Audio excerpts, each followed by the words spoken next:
welcome to probably the weirdest episode of Daily Delivery you've ever heard. I hope it's great, though. I've had a great time in North Carolina all weekend. I've got all my friends here who I've spent almost the entire weekend with, except for our friend Tim, who's not here, probably taking a nap right now. Do you guys think that's... Probably. That's my friend Keith's little boy, Steven. I've got Keith here. He was gracious enough to have us down here for a whole weekend to see the Gophers play North Carolina on Saturday. We've done a bunch of other stuff all weekend long. Had a lot of fun.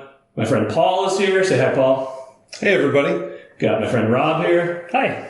John Marthaler, who you probably know from other podcast episodes, as well as Keith, obviously, too. The new studio looks good here. I think this is a good place to do this. It's probably where we'll be recording probably 100 or 200 other podcast episodes in the future, or maybe none, never again. We'll see. Daily Delivery South. Get out of my house.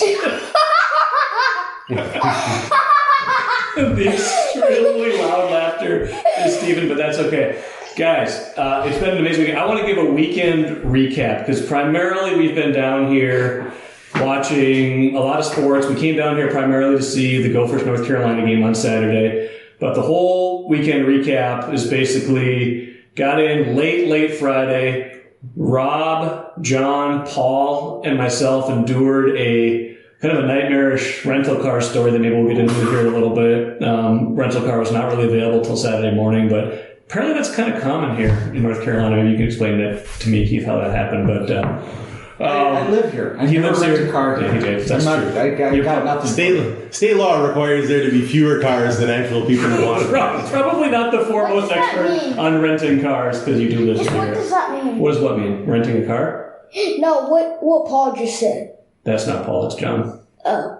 Steven had a full weekend too. He played a lot of youth sports. We saw Steven play soccer on Saturday morning. We went to fabulous lunch. We saw the Gopher game, which we're going to talk about quite a bit here in a little bit. Usually on Mondays, as you guys probably know, Patrick Reusse is on, but I was out of town this weekend. Reusse was he was at Harvard watching St. Thomas play Harvard, also on a little bit of a vacation there. So that being what he was up to, we decided to make this the Monday show. Did a bunch of other stuff. Tried to play golf on Sunday morning. We're unsuccessful. Ended up playing disc golf, kind of, with In a manner of speaking. with 6 25-cent frisbees that we bought at Walmart. Anyone who's actually played disc golf would be furious at us for suggesting that we played disc golf. We played like 2.5 holes of disc golf at a course that we found. It was the second. We tried hard to play disc golf. We went to a second disc golf course after the first one was occupied by a tournament. Is that what was wrong? A disc golf tournament of some kind, Yeah, yeah. The course was closed to the public. Which was a surprise to us. And the first golf course we showed up at, we thought we didn't need a tee time, but I guess we did. Apparently we did. For the last 15 years, I don't know. But that's the basic recap. We've also had a lot of good food, watched some football. This is recording Sunday night. Later tonight, we're probably going to go watch Keith play some old man hockey, as he likes to call it. But gentlemen, I want to open the floor up to you guys because that's what I do here. I talk a lot, but everybody else wants to talk a lot. I want to hear from everybody's perspective. We're going to go around the table right now. What are the best and worst things that happened this weekend? Start with you, Paul. The best has got to be having tickets in the touchdown club at UNC. That was fabulous at the UNC Gopher game.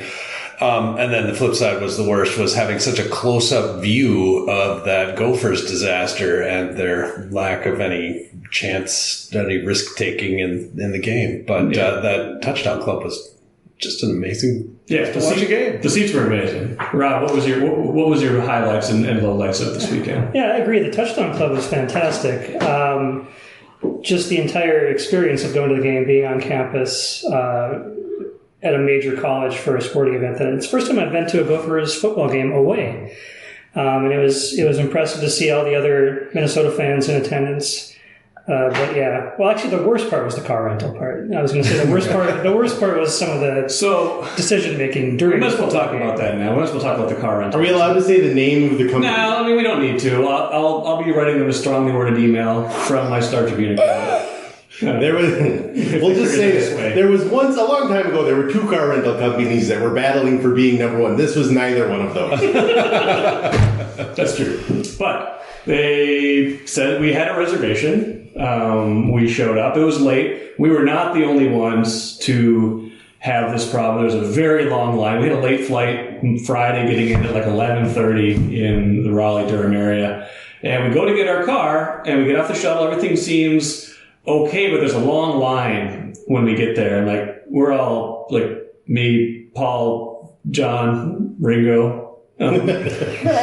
We're all, I don't know how Rob got it. my wife always, whenever I mention you guys in tandem, my wife always makes a Beatles joke, as long as you guys are on the road trip. So anyway, we all are like, well, this doesn't look great, because there's like maybe 25 or 30 groups ahead of us in line, and none of them seemed particularly happy. And it was late, like we wanted to get to the hotel. Eventually, like an hour and a half later, the line has barely moved, and they announced that there's no cars, which seems strange because the parking lot was full of cars.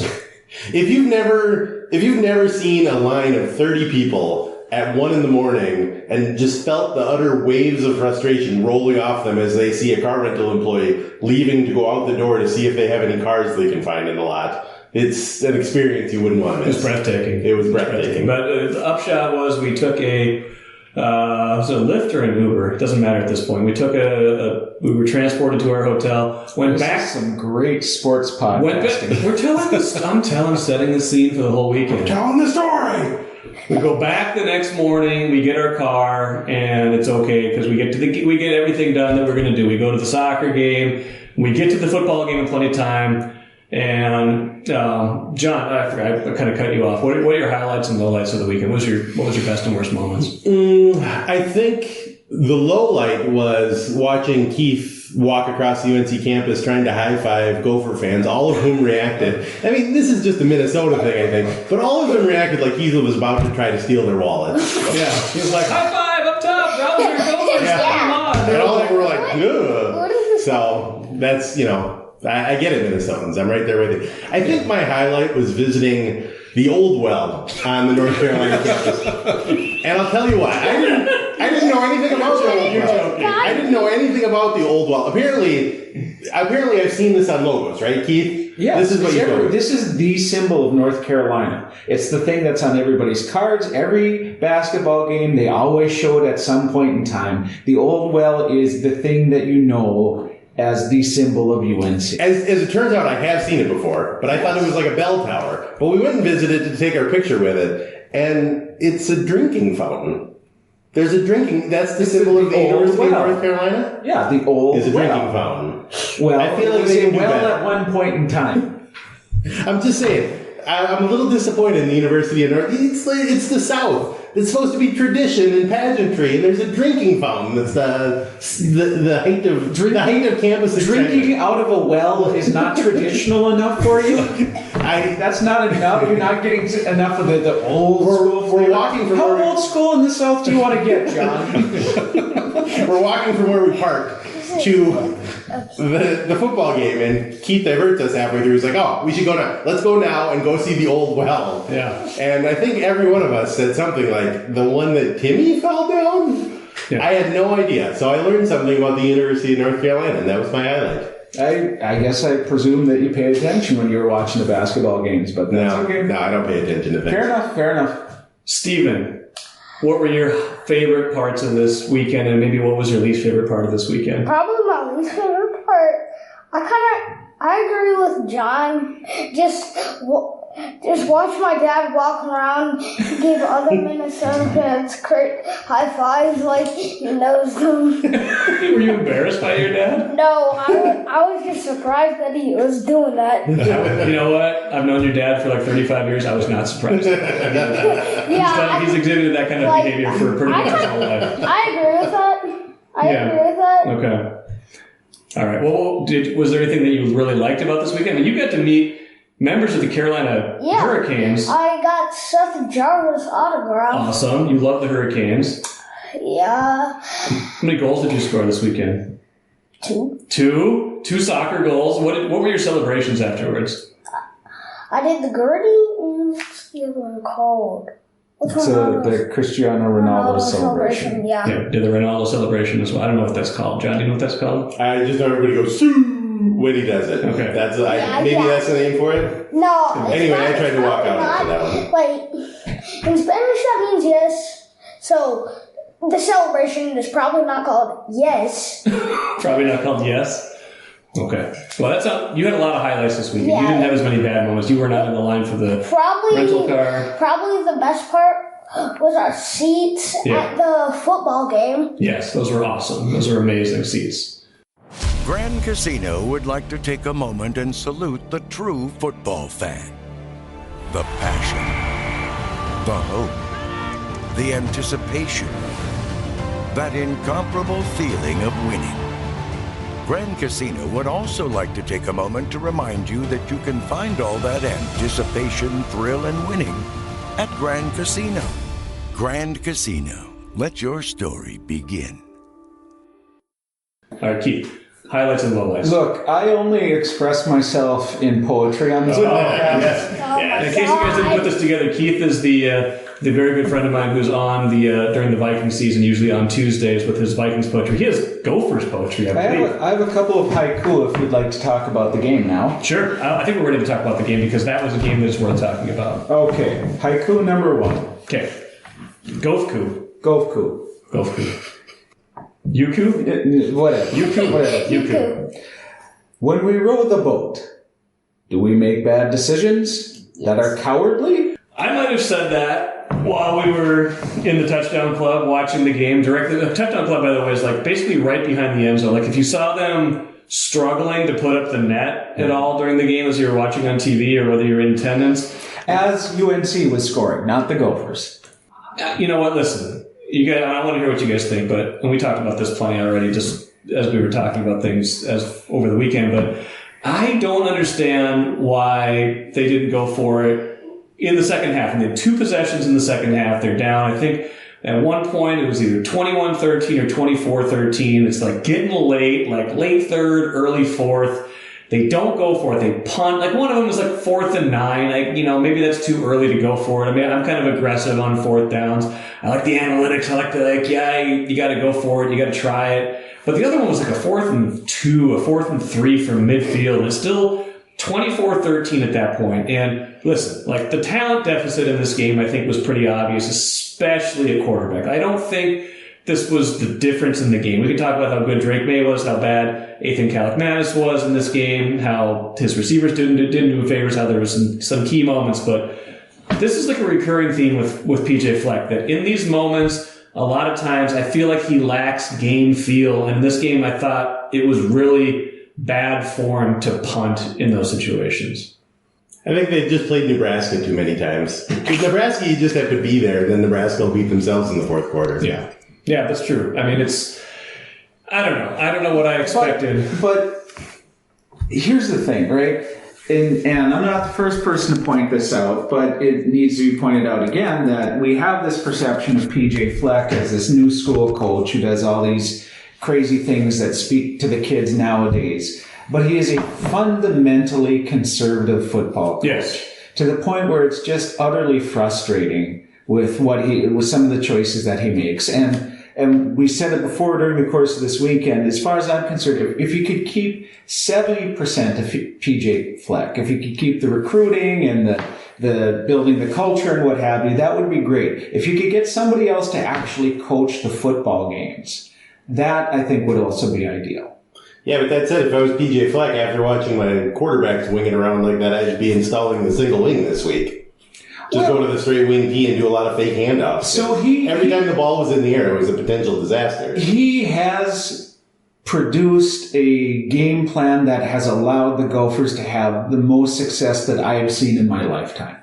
So again, you want to keep at least 70% of him, right? And it's not like he's terrible. It's not like you want to run him out of town. But there are times when that conservative approach is not called for, particularly when you have the talent deficit and you need to do something to win a game like this. This is the 20th ranked team in the country, and they gave you 2 interceptions from your Heisman Trophy candidate, right? You need to be bold and aggressive, and you need to make things happen. And if you're not going to do that, then you're not giving yourself the best chance to win. And when you're on the road like that, you have to try to win. You can't just wait to not lose. I might have shouted at the guy, the North Carolina fan who kept calling Drake May a Heisman Trophy candidate, especially after he punted. After he punted, he said, "That's Heisman Trophy football right there." Because of his punting? I might have yelled back at him after that second interception something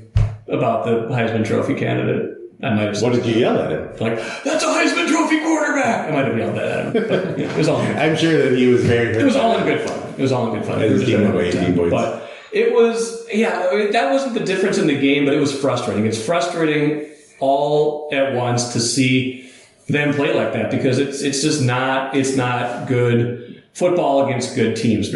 Rob and Paul, you've been awfully silent. I can only assume you agree. They're awed by Keith's poetry. Well, of course, who isn't? But absolutely, the thing that leapt out at me was how it doesn't send a good message to your team if you're on fourth and 2, relatively late, maybe halfway through the fourth quarter, and you're down by, what were they down by, 11 at that point? 11 at that point, 24-13. Yeah, and they had trouble scoring all day. Just the fact that you're not going to go for it, I mean, that just says to your team that it's sort of waving the white flag. I thought it was a poor message to give to the team and to the fans. Yeah, I think my biggest problem with it was actually the fact that they kind of lined up as if they were going to go for it on fourth down when they very clearly were not thinking about going for it at all. And then they run the punt team out late, and then they punt it away, and 2 plays later, North Carolina's right back there anyway after a couple of plays. So, not only did they punt it, they almost had to take a timeout to punt it. Right, exactly. Yeah, it was 4th and 3 from their own 40 with 10 minutes left in the fourth quarter. And it came from a 2nd and 2 where... No, 2nd and 10, 3rd and 2. 3rd and 2. 3rd and 2, 4th and 3. Right, 3rd and 2, and it seems like you kind of think, what if we don't pick up this third down here? Are we going to go for it on fourth down? And so you're thinking 4 down territory, or if you're not, then run that pass play that they did. I mean, when the other team has a Heisman Trophy candidate, a quarterback who's already thrown for 340 yards, what you want is your defense on the field in that situation. You're trying to win the game. The best way to win that game is to give the ball to the best player on the field. Yeah, absolutely. Make sure you don't have a chance to make it a one-score game. Make sure you put it back on your defense to stop Drake May again. And Drake May was awesome. I thought he was really good in that game. He picked them apart. Like, the difference between what he does and what Ethan Kaliakmanis does at this point in the career is night and day. Like, I think Kaliakmanis still can be a good quarterback. I think he's taken some lumps this season. Like, maybe we got a little too excited with what we saw at the end of last season, when he really did well against Wisconsin. He looked good in the bowl game, things like that. But I think he can still be good. But, Drake May is he's going to be probably a first-round pick. Maybe in purple. We can talk about that in a little bit. But it's a long way from here to there. But, there's just some suspicions among this group that the Vikings might not be quite going back to the playoffs this year, if you know what I mean. But let me ask you this about Kaliakmanis. Yeah. What's your worry level on a scale of 1 to 10? What's your worry level about him? This is his 3rd year. He's not like a freshman who was playing high school football last year. This is his 3rd year. They had a couple of deep throws he missed. He made a bad throw to Spanford that ended up getting picked after Spanford. These are throws he's got to be able to make at this point in his career. He can't make those throws right now. Well, your worry levels after this one, your worry level has got to be increasing just from a technical point of trying to make the throws he needs to make. Yeah. And you saw that from Drake May, who can make those throws. So what about the other variable, though, in the sense that even though they win a lot of these games, PJ Fleck's teams never look good until the season starts rolling a little bit. And once they get into the Big Ten part of the schedule, they seem to play a lot better, look a lot better. They never look like they're actually prepared to start the season, which is why scheduling the number 20 team in the country is maybe not your best choice in that, and I know they all do it years in ahead, blah, blah, blah. Right. I'm on a roll. I hear you. I'm on a roll. I get you, yes. Okay. This isn't Zoom. So, if history holds true yet again this year, He may very well end up looking better. They may start clicking a little bit more. So I'm willing to give it more time this season to see how it goes. Particularly because I just don't think they're very good when they start the season. So my worry level is not particularly high right now, but I think that he's better than what they had, right? And so, well, yeah, but I mean, he has the potential to be better than what they had. I don't think he's better than Tanner Morgan right now based on his accuracy. Like, Tanner Morgan had a lot of good games for them. I think he's got the potential to be that level of quarterback that can win bigger games than Tanner Morgan could win. But I don't think he's there yet. Kelly McManus can run a little bit, which Morgan couldn't do, which is obviously an improvement. But even if you look back at Morgan, he didn't get better for his 15 years in college. No. By the time he was a 15-year veteran, he was not that much better than he was when he was a junior. No. So it may be a development problem, but Tanner Morgan also had a significantly better offensive line. True. And two NFL wide receivers during his best season. Right. So this kid, I think, still has some he clearly has room to grow, but I think he can, there's the potential still there, simply because he is in a much different set of circumstances, and they're actually asking him to throw in the way that they didn't for Tanner Morgan. My concern was his accuracy in that game, that he was just off on so many throws, and that's like, it's hard to teach accuracy, and I don't think he's on balance a really inaccurate quarterback, so it might have just been the game was kind of fast. It was probably one of the better teams he's going to face. It was on the road, and and it wasn't a hostile environment, but it was it was a road game against a good team. He probably was wanting to show that he was a high caliber quarterback against a team that has a high caliber quarterback, and it's not like the moment was too big for him, but he didn't rise to that level. I think maybe it might have gotten away from him a little bit in terms of he tried to do too much and be too good, wanted it too much, and it didn't work out for him. And can I also just say that it's very clear that we have two experienced podcasters here, and a Gaspé professor, and Paul and Rob. And Steven. Paul and Rob, who just looked terrified as soon as I asked them. He's asking me to weigh in on this. I like football, the North American variety, and no, I'm just kidding, guys.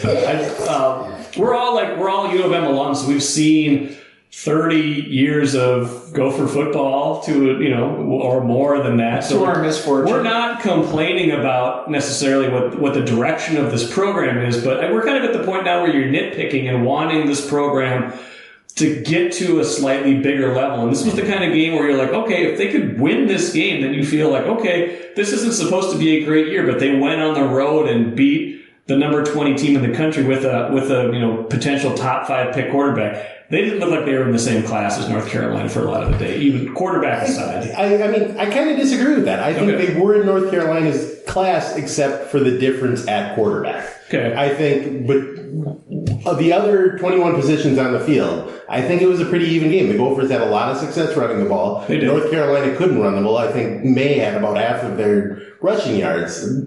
Everything but the deep downfield throws and the third down conversions that North Carolina had, which so many of them were. Yeah, they were like 12 of 17 at third down. And so many of them were just easy 10-yard button hooks that make it hit, and that wasn't something the Gophers had at quarterback. I think that was the biggest difference between the teams. I think we need more poetry. Which speaks to my second high. Yes. All right. UNC is good. More talent than the Gophers, yet they beat themselves. What does that mean? What does that mean? It means exactly what Stephen is an everyman listener. Stephen speaking the truth of all those who have wondered about Keith's haikus over the years. But it means what John said in that in many ways they're evenly matched. I do think North Carolina does have a little bit more talent, but the real disparity is exactly what you pointed out, John, is at quarterback. And ultimately this team, I think the Gophers beat themselves by not being aggressive, right? Not doing the things that you need to do when you know that you have that talent disparity, particularly at the most important position on the field. And so they ended up, by their conservative calling and some of the choices that they made, end up not giving themselves the chance to win. And that might be why Fleck decided to punt on 4th down because he knew the personnel that he had, and he knows more about football than we do, but he sees them as... Are you sure? Well, he knows more about wearing sweaters on an 85-degree day than we do. What the?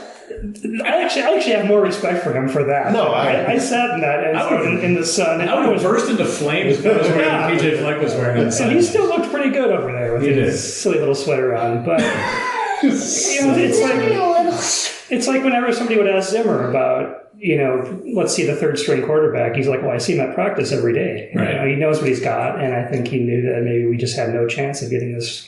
Yeah, that could be, which is... So you want your head football coach to just give up then? Who here thinks Yeah. Is that what you're looking for out of a head football coach? Why We're not would good you enough. orders, General? Yeah. We're not good enough. Let's just punt. Steven, you had a point to make. Who here thinks Drake May and Justin Jefferson would actually be good on a team? Well, that's a great segue into what I think should be a bigger NFL discussion, because we got to sit we went to a Durham Bulls game on Sunday, which was great. We got to sit and watch some baseball. This is, of course, part of the great baseball road trip. This is a trip that I've taken with these guys, a lot of these guys over the years. This is, the first one, Keith and I did the original trip back in 97, but the first group trip was 2000. Rob was on that trip. Paul and John have been on numerous trips since then. This is the first one we've done since 2019, owing to a variety of circumstances, the first and foremost being COVID-19 interrupting our whole kind of everybody's life for a while there. And so it felt good to be back in that and to be back at a baseball game, but we did get to watch a lot of football after that baseball game was over. We got to watch some of the late NFL games. We were kind of tracking everything else.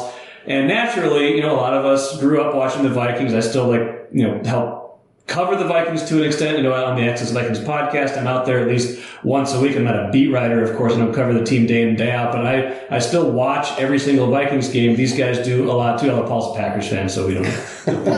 We tried to give him away to a Packers fan. We saw at the Durham Bulls game. But Paul's out of this discussion. Paul, you can go back to, no, just kidding. You can talk Packers on it, but, there is this thought, we watched Zach Wilson play terrible today for the Jets, save for one really nice throw where they scored their touchdown. He was I can't remember what the final numbers were but they were very Calic Manus today. If we may coin a term, I don't think that's going to be how Calic Manus' career arc is, but Zach Wilson's not that guy. And if the Jets think they have a defense, they're going to have to go get a quarterback at a certain point, I think, because as much as Aaron Rodgers wants to make us believe that he might come back this year, almost 40-year-old man is not coming back from a torn Achilles in 4 months. It's just not happening. He just wants to stay in some sort of relevant conversation. So there is a school of thought that might suggest that if the Vikings' fortunes fall enough this year before the trade deadline, would there be a match to trade Kirk Cousins to the Jets? And at that point, the Viking season would have to be going off the rails. The Jets season would still have to be good enough for them to think they could still make the playoffs if they were a quarterback away. And at that point, the Vikings would be turning things over to presumably either Nick Mullins or Jaron Hall. And the season would be they'd be punting on the season. And they could, theoretically be on their way to a 3 or 4 win season that could net them a quarterback of the future like Drake May, like my young friend Steven here is talking about, who he would love to see play someday with his favorite receiver, Justin Jefferson. Now, we're a long ways away from that discussion. The Vikings are 0-2. They're 0-2. They played 2 relatively close games. They're not even in the discussion of they're in that mode. You want them to be in that mode already. Look, I do not like tanking. I'm not a big fan of tanking, but I do. Then why do you want them to tank? Because I believe that if there was ever a year, this is the year that they should just win 2 games. Only 2 games at most, right? Because they do have pieces, right? They have lots of good pieces with Jefferson, Hawkinson, not just Hawkins, with Hawkinson, right? You tried to tell me last week on the show that you didn't mess his name up. You're like, no, it's not Hawkinson. He did not say Hawkinson. I did not. But they've got, it wouldn't be a traditional rebuild. This isn't a 5-year or 3 or 5 or 7-year project. They've got some pieces in place, and if you have that young, cheap, good quarterback, you could turn it around much more quickly. And so they would be stuck If Kirk keeps doing what Kirk does, gets them to 7, 8, 9, 10 wins, they're just still stuck in that same place. So if there was ever one season where I wanted them to only win 2 games, this is it. With these big-time quarterbacks coming out in the draft, that I have never in my life, starting with what happened these last 2 weeks now, I find myself rooting against this team in a way that I have never done during my Vikings fandom. They seem to be rooting against themselves, too, with the way they're playing. Well, themselves. They clearly do not like touching the football. And holding on to the football and valuing the football. Right. Just, here, take it, go, let it go. What do you guys think, John, and you, especially you, Rob? I mean, Paul, you can be in the tanking discussion, too. What do you think about the idea of they were 13-4 last year, so they're only 0-2 right now. We all know that they weren't a great 13-4 team, and it feels like we're probably jumping the gun a little bit on this conversation, but it feels like people are going here already. Is this how you feel about this team yet? Well, there's a couple of problems here. Number one, they're going to have trouble fumbling the football enough to lose every game. That's their main problem so far. No, you say that, but... Well, I did look up the NFL record for fumbles the other day, so we're on the way. They only lost 8 fumbles all of last season. They've lost 6 already this year. Yeah, and after today, when you look at the division, I mean, we can win the division and make the playoffs with the Do you play for the Vikings? Do you play for the Vikings? Okay. I have a Vikings t-shirt. Okay. That counts. You're allowed to be a fan. I'm committed. Yeah, you're committed. Same. Paul, what do you think about the idea of tanking in general? Or if not outright trying to lose, the idea of, hey, it's not so bad to lose sometimes? I'm not a big fan of tanking. I agree with Keith. Again, looking at it from your city's perspective, the fans' perspective, you want to put all your effort out there and lay it all out on the field, and it's just not a good look to do that organizationally. So I can't see that the Vikings would do that, but who knows how the season will end. I do agree with Rob. It could be a sub 500 record that'll win this division. The Lions were supposed to be the toast of the division, and they lost are to Seattle today. Yeah. at home. Yeah. Football's AL Central. Yes, Yeah. it is. And the Packers lost today, sorry. But you are also coming from the perspective of someone who's been a fan of a team that's had 2 great quarterbacks over the last 30 years. That's spanned the entirety. And I don't think Jordan Love is maybe on that arc, but I think he's at least good. He looks like he's good at least so far against 2 bad teams, but he's put up good numbers in kind of limited effort. So it's probably different when your fan base is that desperate for a quarterback. Yeah, I can see where you're coming from with that, but I still just don't think it's a good feeling to just throw the game away, just to say, hey, let's be better next year. Yeah. Yeah, and the players, I mean, you got to get everybody to buy into tanking, and I don't think the players are going to want to do it. You don't. No, you don't get you recognize that you're never going to get the players to buy into tanking, so you do what you need to do. You trade Kirk Cousins, you trade Danielle Hunter, you get rid of the players that might actually help, and fire give you some Justin value. You don't do that. Just kidding. You do not do that. Right? So you don't need full organizational buy-in. You need the key people in the organization to structure the team so that you can do that. So soft tank is what you're... No, it's a full quiet but tank. The people who get to decide if the team is going to tank is limited. And it's never the players, right? But you can manufacture things, and that begins with getting Kirk Cousins to the Jets. You don't have to have Mark Madsen shoot 7 3-pointers in overtime to tank. The other problem that you have, though, is if you're talking about, they want to get a high draft pick so they can get a quarterback, you still got the same guys picking the quarterback that if you end up with quarterback Lewis Seen, you're not going to make any steps forward anyway. Yeah. I'm not sure you want to take this front office and be like, all right, guys, let's hand you a top draft pick and rebuild the franchise with one swing right here. If you have a top 2 pick, though, and you have a chance at, let's say these 2 guys, like Caleb Williams and Drake May, let's say that's 1-2 in the draft. Like, it's not hard to make that pick, even if your selections so far haven't been, or maybe you're called into question so far. You had a point, though, Stephen. What were you going to say? Do you remember? No, actually, don't. Okay. The reason I just don't. That's okay. Good Vikings fan. That's short okay. memory. It's right. Short memory. Is Drake May that guy? I don't know. He looked pretty good. What do you guys think of him as like? Is it hard to say? It's hard to say. Having seen him from field level, Down the touchdown ball. I think he's some scouting. I think he's. Who knows? He threw 2 picks, but quarterbacks are going to do that. He was able to escape pressure. He was able to find receivers. He seems pretty accurate. Everybody seems to think he's good, right? All the right people seem to think he's good. You don't get the sense that he's Ryan Leaf, right? In a 1-2 quarterback thing with Peyton Manning. That he will be also very good, if not as good as Caleb Williams, who is on the West Coast, so I never see him play, right? So, yeah, if you have one of those 2 top picks, seems like you're in business. Do you remember what you were going to say? Yeah. Okay. Why would you want to trade Kirk Cousins away? Because he basically knows where Justin Jefferson is going to go.